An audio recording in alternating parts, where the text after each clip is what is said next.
Welcome back to Tale Archive, where we listen to stories and we don't judge. I'm your host today, Rihanna. Today's story is called Whispers Beyond the Wind, an African tale of secrets, power, and a girl who heard everything. In the arid art of the plains, where the wind carried both dust and destiny, lay the village of Okunle, not large but full of life. Women pounded yams with rhythm, drummers taught the sunset to dance. Children ran barefoot through the millet fields, but none faster than Nia, a girl unlike any other. Nia was born during the Harmattan, when the air turned white with dust, and even the trees seemed to whisper. Her mother, Mama Essie, remembered the night well. The wind refused to rest. It howled like a messenger with no master. From the moment Nia opened her eyes, she listened, not to voices near, but to those far. Whispers came to her like echoes on the breeze. At first they were faint, a quarrel between two fishermen across the river, a secret shared by two lovers beneath a straw roof. But soon the whispers stretched beyond Okunle. One day, at age 9, she heard a whisper that shattered her innocence. Her own father, long believed lost in war, was not dead, but had started a new life in a distant town.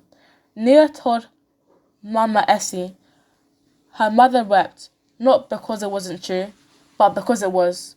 Soon the whispers became overwhelming.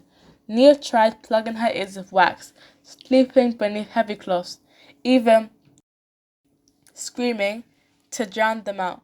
But secrets are like water, they find a way. The village grew uneasy. She hears what we do not say, they murmured. She knows what should remain buried. Keep your voice low, others warned. The girl is the wind's daughter. One night, Nia overheard something that changed her fate. Deep in the north, beyond the tall grasses and rust-colored hills, a royal brother, Oba Tayo, blood of King Adejoke, whispered treason under moonlight. By the full moon, the king will ride to the festival. We'll greet him with song and blades. The whisper was so sharp it cut into her soul. She stayed awake for 3 nights pacing. Could she carry such a burden? If she said nothing, a kingdom might fall. If she spoke, who would believe a village girl with no status, only stories? But she wasn't born to be silent. At dawn, she packed cassava bread, calabash water, and a cloth talisman Mama Essie had given to her. She walked 3 days through the scorching sun and thorn-thick paths. She slept in the branches of a sleeping bear. No, she slept beneath a tamarind tree, as stars whispered lullabies in her ear. On the 4th day, she reached the kingdom of Itoro. The guards mocked her. A girl with dust on her feet dares speak of danger. But Nia stood tall. I am not the danger. The danger is already within your walls. Her voice carried such calm authority, it found its way to the king himself. King Adejoke, strong-jawed and lion-eyed, invited her to speak. In the great hall, carved of red stone, under woven gold banners, she told him everything. The whispered plan, the names, the routes, even the poisoned wine prepared for the feast. Silence followed her words, heavy, tense. Then the king spoke. If what you say is true, then I owe you my throne. If not, I owe you my wrath. The festival arrived. The king rode in percussion, draped in royal cloth, pretending ignorance. As predicted, Obatayo and his men raised their blades at the gates, but soldiers hidden among the drummers rose first. The traitors were seized. Obatayo betrayed his own whispered pride, fell on his knees. The kingdom rejoiced, and Nia, she was offered gold, land, and even a noble title. But she declined. I do not seek riches, she said, only silence. The king nodded, understanding her burden, but then he gave her a gift, a carved horn shaped like a spiral shell. When the whispers become too loud, blow this. It will remind you that not all voices deserve your ear. Nia returned to Okunle. Now, she wasn't feared, she was honored. Elders called her Ekonoluwa, echo of the divine.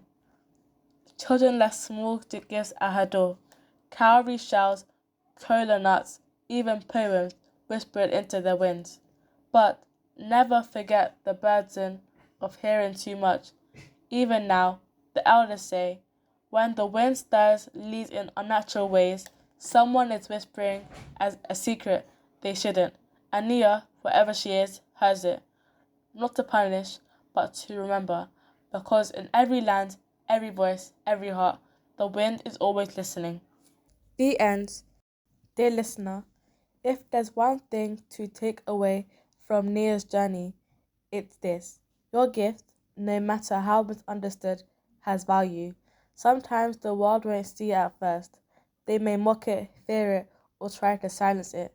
But stay rooted, stay true, because the wind, like truth, will always find its way. Nia listened not just to the whispers of others, but to the voice within her, and that voice led her to courage, purpose, and peace.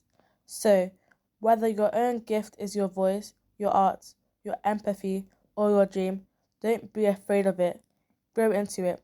Even if the road is thorny and lonely sometimes, your light is not meant to be hidden. And if the world ever forgets your name, let your purpose remind it.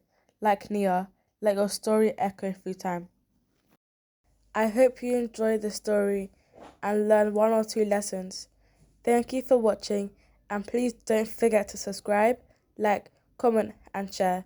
Let us know in the comments section if you have a story for us to tell. Until next time, be good. Goodbye.